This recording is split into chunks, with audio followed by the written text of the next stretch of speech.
Welcome to another head-to-head match on Booze Briefs. I'm Matt. I'm Derek, and today we've got Old Forester 1910 and 1920. This is part of their... Those are old. Yeah, well, this isn't when they were made. Oh. At least for these bottlings. Liars. So, this Whiskey Row series, it's 4 different whiskeys. They have the 1870, 1897, 1910, and 1920. And they're trying to recreate the whiskeys that were made at that time. Whiskeys. I have not had the 2 older ones, the 70 and the 97. These are the 2 that get the most pub about them. So the 1920 is their Prohibition style, which I'll tell you more about in a minute. The 1910 is an old fine whiskey where there was a fire at the distillery and things got really charred, almost to the point of a loss. And it turns out the whiskey was damn delicious. So... Is it super charcoaly? It's not like Jack Daniels, is it? That's just swill. No, it's not charcoal. Oh, thank God. No. God, no. God. I'm gonna leave. Make you tape by yourself. Okay. Take my balls and go home. Alright, so here, you take the 1910, you pour that for yourself. You're gonna do that on the right, I'll do that on the right for me. I'll pour myself the 1920. Tradesies. Alright. Boom shaka. Alright, so the 10's on the right, the 20's on the left. So Matt, the 1910, according to Old Forester's website, on October 22nd, 1910, a fire on the bottling line halted production of Old Forester. Mature whiskey ready to be bottled instead was stored in a secondary barrel. What emerged was a delightful whiskey, remarkable enough to become an entirely new expression. I don't know why they pluralized that. Old fine whiskey. Do you mind? It's 2020. They're coming for you. Oh, God, they probably have knives. Yeah, you probably do. Murder cicadas. Today, mimicking this historic bottling, this expression of Old Forester has undergone a second barreling, granting it exceptional character, a smooth and sweet flavor, and a clean, crisp finish. It enters the second barrel at a low proof of 100, giving the wood sugars more time to dissolve, blah, blah, blah, blah. Anyway, when it gets to your glass, it's at 93 proof. But the story on this is the barrels, the secondary barrels that they put this in, are charred almost to the point of disintegration. Really? So the alligator char that you talked about with the Knob Creek twice barreled, Yes. it's still an alligator char on this, but I don't know that they cut the barrels. It's just the way it chars, and then it kind of splits apart a little bit. So it's getting that additional exposure on the inside of the barrel, but with char.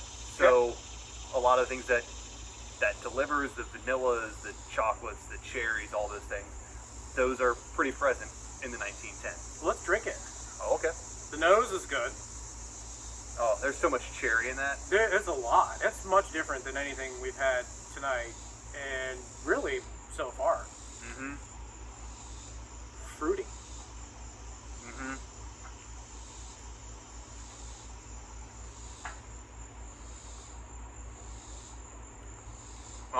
Oh yeah. There's something there. Good something, bad something. If I knew what it was, it would be better. But I it's almost like a malty, like a sugar smack. Huh? Okay. Yeah. That's really good. I haven't had that one. I've had the 1920. Yeah. I haven't had the 10. That's good. I like that a lot. I can see why you can't find that in the freaking store because people go buy it. Like, All of I it. swear, a year and a half ago, you used to be able to walk into any store and you'd see both of these just sitting there, and I went, I don't know much about them. I'm still kind of new-ish to bourbon. Yeah. $60, whatever it is. Nah. But now, I see that, I'm snatching it up. Hell yeah. Yes, I would too. That's awesome. I actually really like that. It's not hot at all. For me, it has some really good chew to it for being 93 proof.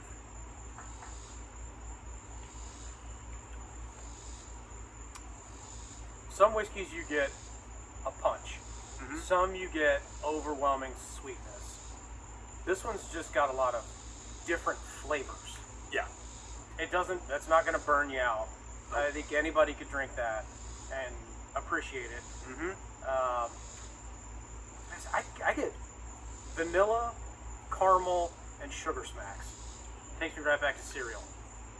Lactose intolerant, but I freaking love What sugar. about cherry? Do you get cherry? I don't really get cherry on that. I get a lot of cherry. I don't get it. I get more of the sweeter tones from that. I like that a lot. So it's funny, in the glass, I think probably because we poured smaller amounts, you can't really see the color difference, but looking at the bottles, like, the 1910 is It's definitely noticeably darker. Yeah, it's definitely darker. It's got a redder tint to it, too. Yeah. Huh. That's probably because it's time to spend in a really heavily charred barrel. That's true. That's true. All right, Okay. let me tell you about the 1920. The Volstead Act of 1920, which initiated prohibition in the USA, granted permits to 6 distillers in Kentucky to continue to bottle bourbon for medicinal purposes. Should I keep that accent going? Or? I just got a Facebook notification. They didn't like All it. right. So Old Forester got one of those permits to continue distilling for medicinal purposes, and they were making their whiskey as medicinal whiskey. So like they used to do with cocaine with everything. Yeah. Like, oh, you stubbed your toe. Here's some cocaine. Rub some dirt on it. By dirt, I mean Colombian Bam Bam. Yes. It's the only bourbon continuously sold by the same company that has been available for sale before, during, and after Prohibition. So during that time, all whiskeys had to be bottled at 100 proof, but by this, with a barrel entry proof of 100, the Angel Share would have created 115 proof whiskey after maturation. Whatever Stuff and things and whatnot. So yeah, it says they still present it at 115 to represent the rich flavor profile this bourbon had nearly 100 years ago. And it's got a richer nose on it, by far. Oh yeah, and there's more of that like buttery caramel on this than there is on the 1910.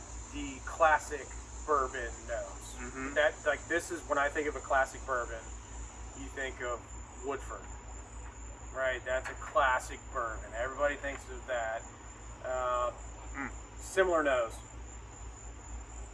with a little bit more heat. Oh man, there's some grip to that one. Like the way that a really tannic red wine kind of, you can feel it on your teeth. When I take a first taste of this one, I feel it on my teeth. See, I get more heat on that one. Well, you should. It's 115 proof instead of 93. But like, I didn't get any heat on the 10. Okay. I like the, I think I like the 20 better. Yeah. And I think the price difference on these is $5. I forget which one is more. 20 is less. Because I think I only paid, One's 54, one's 59. I think the 20 is 55. But, yeah. I mean, basically the same price. It's the same difference. Yeah. It's a couple rubles. I mean, whatever. A shekel or 3. Yeah, you know. So you're gonna go water with both? You're gonna go? Yeah, for the sake of fairness, why not? Yeah. Add another drop there, another drop there. Yeah, these are both really good, and I've had these for a few months, and I've been not drinking them too much because I've wanted to do this head to head. These are tasty. So the 10 with water, now there's definitely no heat on those at all. I had no heat. I get more fruit on the nose, though.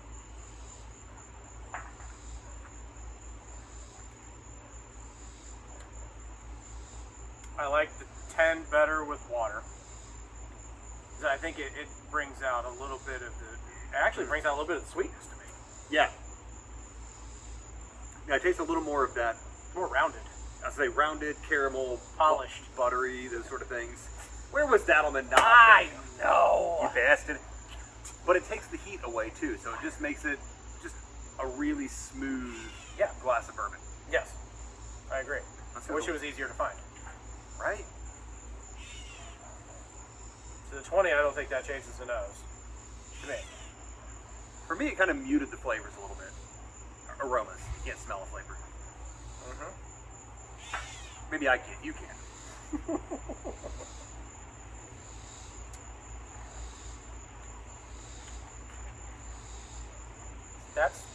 That definitely spreads the heat out. Big time. It brings the heat down a little bit and spreads it out, like you said. A lot, yeah. Like bottom of the tongue, get you. The whole, everything is just like working. Yeah. Damn it. That 1920 is good. It is. It's good that you can actually find that. Well, not easily. I mean, the last 3 times I've walked into the store, they've had it. Not the local one, but Okay. the big one. they Okay. got 'em. Yeah, the the local one never has. Not either giving of up my these. honey hole either. You guys will never find out where our state-run good stores are. But I'm thinking compare this at the 55-60 range to like Wild Turkey Kentucky Spirit. You Okay. see that everywhere. It's always on the shelf. Yep. These, not so much. I don't think they get as much run No. as other brands do. Yeah. But the people who know it's good Mm-hmm. get it all. Yeah. They just snatch it up. So I think Hopefully these are kind of that sweet spot between mass-produced to the extent of the Wild Turkey stuff, Yeah. and really hard to find like some of the other $60 stuff, like an Elijah Craig single or cask strength or one of those things. It's not that hard to find. So it's funny, last night my wife got a text from one of her friends, and she knows that I do the podcast, and, you know, I do the podcast. You're not here. It's just me. Okay. You're just a cardboard cutout. But she said she walked into the store. Understood, Matt. And the first time she bought a bottle of whiskey for her husband, it was, I think it was the Metallica whiskey. It's like some blackened terribleness of something. I don't know what it was, but I was like, I can't believe you bought that. So they were texting last night, and she said, I saw this bottle, and it was Prohibition, and I saw it, and I couldn't spend the money on it, whatever. And I was like, Prohibition? I was like, it's got to be Old Forester. It's got to be the Prohibition bottle. Mhm. She's like, no. So I screenshot sent it. She was like, that's it. I'm like, go back and get it. Your husband will enjoy that. You see it, get it. Trust me, you'll like it. And I said, next time, text me. And this is a stupid thing to like, but you know, we do a lot of different whiskey reviews here, and they're all dark colors, blacks, browns, and contrasted with cream, tan, white colored labels. I like there's a little bit of color on these. Just a little pop. It kind of mixes up the look of your bar too. Yeah. Have some teal, have some blue. It's got a real cork, too. Yeah, thank you for all Normally that. you're Yes. a stickler for the synthetic corks. Mhm. You don't like that. Nah, I don't. Use a real cork. Yeah, that's right. Yeah. So, Matt, I'll go back to you. These are, for the sake of this part, we'll say they're the same price. Okay. Give me some grades. What do you like? The 10,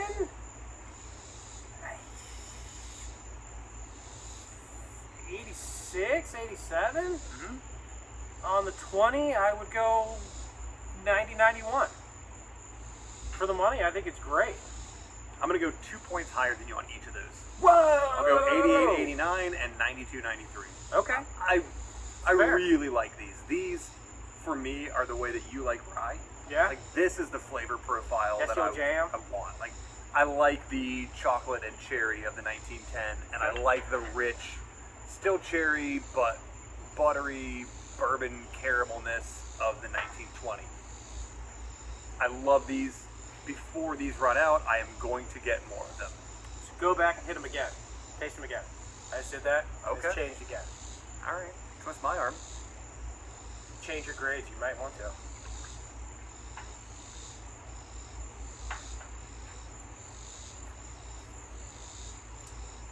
I think the more the air hits that, the more it blends with that just a little bit of water in there.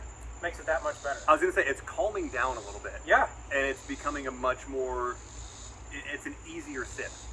Yeah. Before, like, when it was fresh out of the bottle, the high proof on that, like, demanded you pay attention to it.